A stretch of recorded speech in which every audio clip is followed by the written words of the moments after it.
Hello, and welcome to episode 10 of the It Feels Like Magic podcast, the podcast where I delve into the 4Kids version of Winx for the very first time and share my thoughts with you all. We're finally at the latter portion of the season. Today we'll be going over episodes 19 and 20, Army of Decay and Sparks of Hope.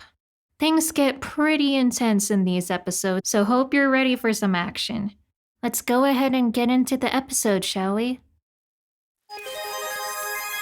Watch the dub and open my mind. Believe in 4Kids. Time to unwind. Can it be true? Let's wait and see if 4Kids dub can do everything amazing. Rewatching Winx, come join the fun. Rewatching Winx. Let's have some fun. Rewatching Winx. Episode 19, Army of Decay. The Trix use Bloom's powers to take over Cloud Tower and summon an army of dark creatures. Also, Darcy has had enough of Riven and imprisons him. Bloom returns to Althea and reveals to everyone what happened to her while she was in Gardenia. The Trix plan to use their army to take over Magix and then the entire universe. They start their assault on the two nearby schools, Althea and Red Fountain. And that's everything you need to know about the episode, so let's dive into these notes of mine, shall we?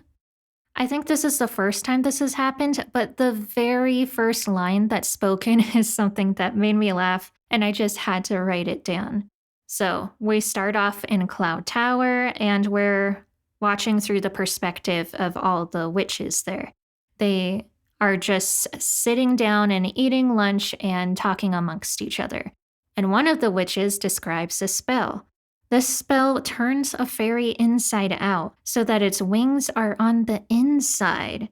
And the witch who explains this just thinks it's hilarious. And then the person that she's telling this to says, "You gotta teach me that one." And that was an extremely morbid way to start up the episode. I think that's more macabre than anything I can think of off the top of my head that I ever heard the witches say in the original version. So hats off to the 4Kids writers, I guess, although it's kind of weird that this is in the 4Kids version, since they normally try to make things family friendly, but that was not a pretty picture. And then the witches at Cloud Tower continue to be pretty darn funny. We hear someone off screen say, "Oh, my darkness, don't look now, but guess who just showed up?" Which was really just funny to me. Not just because of the really over-the-top Valley Girl accent, but just the use of "oh, my darkness," since they're witches. Puns are fun when they're taken in this kind of a context. It's funny in an ironic way, and either way, I laughed, so... There's actually a surprising amount of funny lines in this episode, considering that it's pretty darn intense. Later on, we get to see the Winx, and Bloom is trying to explain what happened, and then Griselda suddenly barges in and wants Bloom to come with her. When Griselda enters, Stella nervously responds, "What up, Miss Chi?" And Griselda's response is being her big and scary self, and then ending her sentence with "What up, Bloom?" in the scariest way I have ever heard that phrase uttered in my entire life. But it was also super funny because of the fact that Griselda, someone so uptight, decided to use that kind of lingo to her advantage in order to scare the girls, and I think it worked. When Bloom is talking to Farragonda about everything that went down in Gardenia when her powers are stolen, the performance was actually really, really good. I totally believed the voice actress and was 100% on board until the writers just completely ruin it with a line that doesn't even seem to fit the lip flaps that much, and it just takes all the seriousness out of it 100%. The line in question is, "I'm a member of the royal family of Sparks." And that's cool, but I have no idea why they thought they needed to shove that in. It honestly doesn't seem to fit the original timing because of how quickly the voice actor has to say the line. And it just completely takes all the seriousness out of it. 100%. I thought, wow, I actually might tear up if this performance continues at first because Bloom sounds like she's on the verge of tears. And it actually sounds believable and realistic at the start of this scene. But then all that emotional buildup and momentum is completely ruined with that one line. So I guess it's subjective on whether or not that's a good thing. I mean, it is super funny. If you're looking for that super emotionally charged storytelling, then you're probably not going to find it here. Moving ahead a little bit, let's talk about Riven and Darcy. Honestly, I can't quite remember what was going on between the two of them originally. I think it's because it was left super vague. We do see that Darcy does something to Riven at the, what was it, like the Day of the Rose?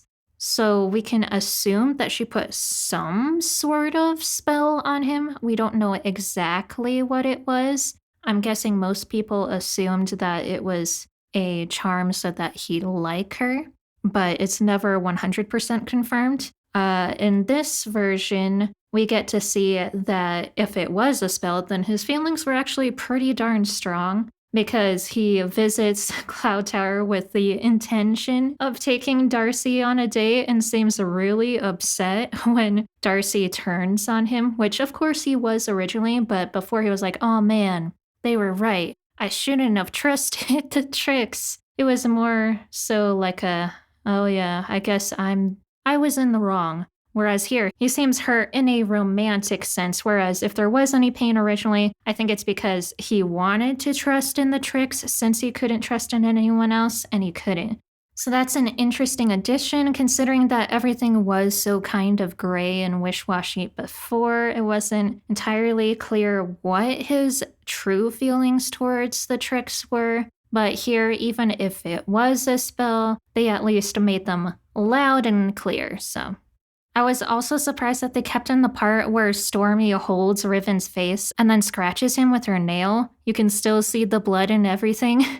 I mean, it's just a tiny scratch, but still, the things that 4Kids has censored and edited in the past would lead me to believe that that isn't something that they'd want to keep. I mean, they edited out the slap that Musa did to Stormy for crying out loud, but they kept this in, so things are really wish-washy for the 4Kids dub of Winx. Sometimes they're super paranoid about what should and shouldn't be allowed, and other times they take things even farther than the original do, or just leave it in as it was intended, which is really surprising as someone who grew up with the other things that 4Kids has made. I really don't have too much else to say about this episode besides two other lines I thought were funny, because we're kind of at the climax of the season, which does last a while, but it's worth the wait. It's super well paced and enthralling, and I still felt all of that here. I absolutely love the season 1 finale, and I'm so glad that we're at this part in the story. But let's take a little bit of a detour into the funnier parts of the episodes real quick. After the Trix summon their army, which is referred to as the Army of Decay in the 4Kids version, Icy decides to top off this scene by saying, yeah, this is gonna be so awesome. I absolutely love the cheesy dialogue that is in the 4Kids version of Winx Club. It totally sounds like something that little kids would make up when doing make-believe or imagination, when they're trying to sound cool by echoing things that they've heard in pop culture, but doing a poor job of it and just sounding really, really not cool in the process. And it's just super funny because of that vibe that this has.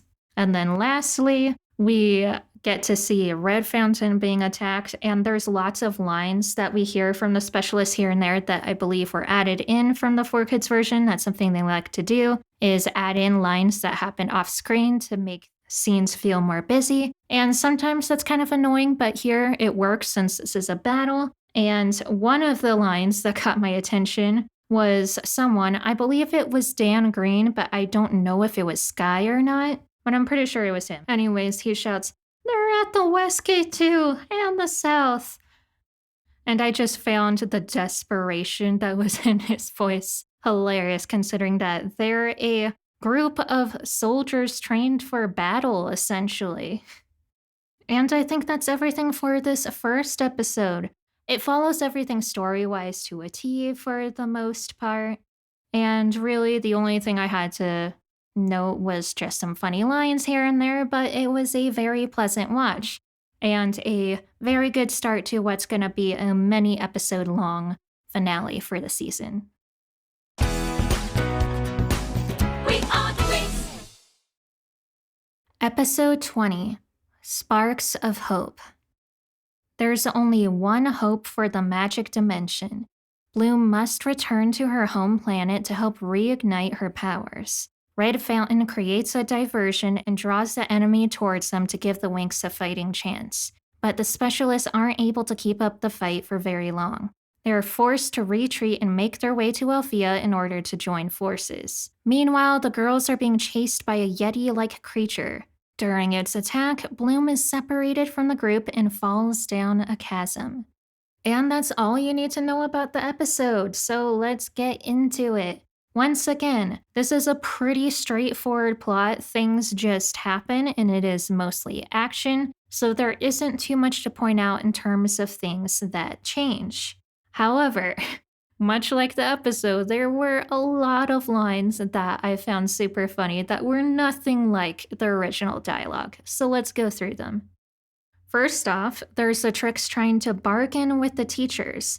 One of the conditions Icy is demanding is that the teachers need to stand in front of their students and say, "Icy rules. Icy's the greatest," and then surrender. Once again, this is super, super lame dialogue that I would expect like 6-year-olds to say, but it's because of that it's just hilarious to hear an actual villain say these things out loud.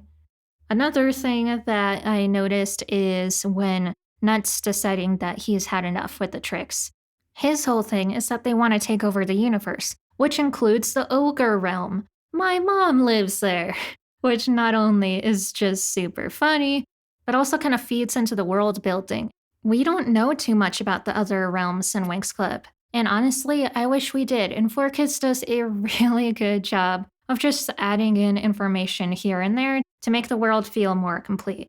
I can see people going one way or the other for this, either really liking it or not liking it, and I think both versions are valid, because for the argument against, what right does 4Kids have to pretty much create the Winx Club canon? It's not something they made. But on the other hand, it's just feeding into the love that people have for the series, and they really didn't mean any harm by it at the end of the day. It's not that serious, so you can take it however you want to, but the original version exists on its own already, so I think this is just a fun alternative.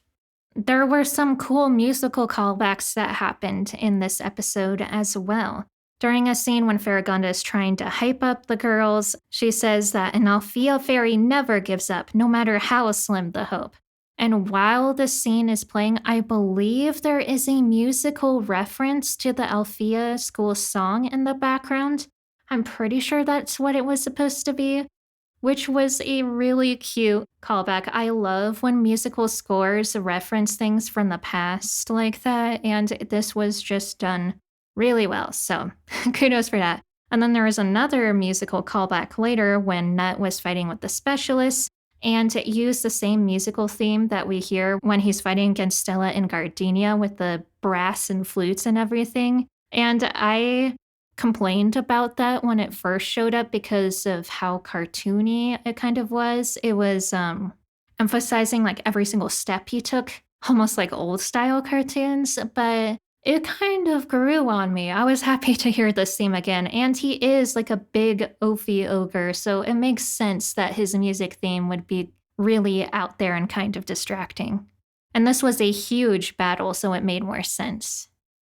I'm going to be bouncing around a little bit here, but another thing I noticed musically is Stella solo transformed in this, and I can't remember if this happened already, but when she solo transforms, there's a different version of the transformation song. And I love this version so much. It has like this flute-like synth to it that's really prominent. and also really twinkly sounds like glockenspiel or music box, celeste, whatever it is. I'm not sure exactly. Something to that extent. And it's just really cute how they change up the transformation song depending on who's transforming. And honestly, I kind of wish that was something that continued. Moving back, we get another savage line from Palladium. The girls are gearing up for their mission on Sparks and have to dress for the extremely cold weather. And Palladium explains this by saying, "The weather on Sparks is quite brutal, so I'm afraid open toed shoes and exposed midriffs simply won't do." Which is extra funny to me considering the fact that they kind of follow the rule of cool in Winx Club when it comes to being weather conscious. For example, their Lovix, they have fur on the outfit, but they're still totally exposed everywhere. So it was funny hearing Palladium call them out for not being properly dressed for the elements. And then, of course, Griselda has to add in that if she had it her way, this would be the dress code all year, which is kind of to be expected of her character, and that isn't the case. The girls are free to dress however they want to, so that was just a funny thing to add. I don't know if this was the first appearance of the song, I can't quite remember, but we do get a song in this episode. We hear the song, I think it's called You Can Count on Me, and I thought it was pretty cute, served itself well, I guess. It felt slightly out of place, but I think the lyrics made up for it. I really liked the last line. It says, "United hand in hand, divided we fall, but together we stand," which is just a really cute and heartwarming message, which fits with the girl standing by Bloom when she's really vulnerable. So let's move back to Red Fountain for a bit, shall we? Everyone's trying to get into the spirit of marching off into battle, and they shout a chant, "For honor and the glory of Red Fountain." And right after they say that, and it's actually like a really cool and fun scene, Timmy says in like the goofiest voice ever, "That felt cool." Which I don't even think I need to explain why that's funny. He just feels so out of place in this battle with his voice because he sounds like, I don't know, like a combination of Mickey Mouse and Goofy. And in this context, it's just super funny to see him talking like that when he's fighting up against this really like creepy and humongous army of dark creatures.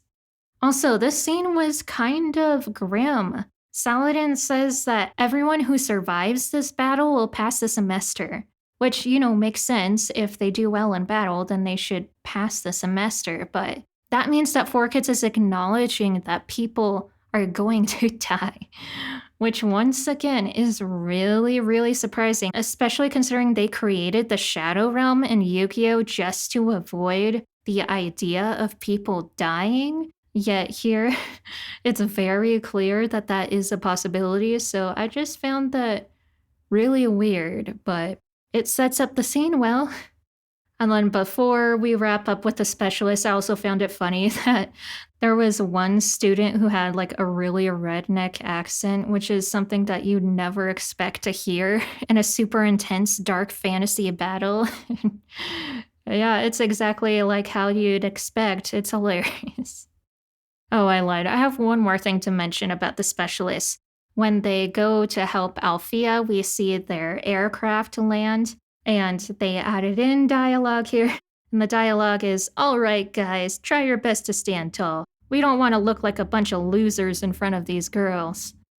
Which, take it as you will, is still just super unexpected and kind of fits with the vibe that they're trying to give with the specialists. I don't think that's something that would necessarily be written today. But once again, it feels like something that little children would say, like when they're in that boys versus girls mentality, which just makes it really funny hearing from a grown adult, essentially. They're still kind of young, but you get what I mean. And I think that's actually pretty much everything I have to say about the episode. The only other thing I wrote down is that once again, there was a good scream when Bloom fell into that chasm. It was a little bit weird, but who wouldn't sound weird when they're falling, presumably to their death? So, yeah, these were two really good episodes. There really wasn't too much that was changed. It pretty much was copy and paste, plot wise at least, from the original. But there were some really funny lines added in, and the music was also different and had some cool callbacks to earlier in the series. And yeah, really enjoyed watching once again, and I'm looking forward to continuing the rest of this season 1 finale. We're gonna be in it for the long haul because I think it's like a 5 to 6 episode finale, but it doesn't feel overstretched or anything, so it's gonna be a good ride.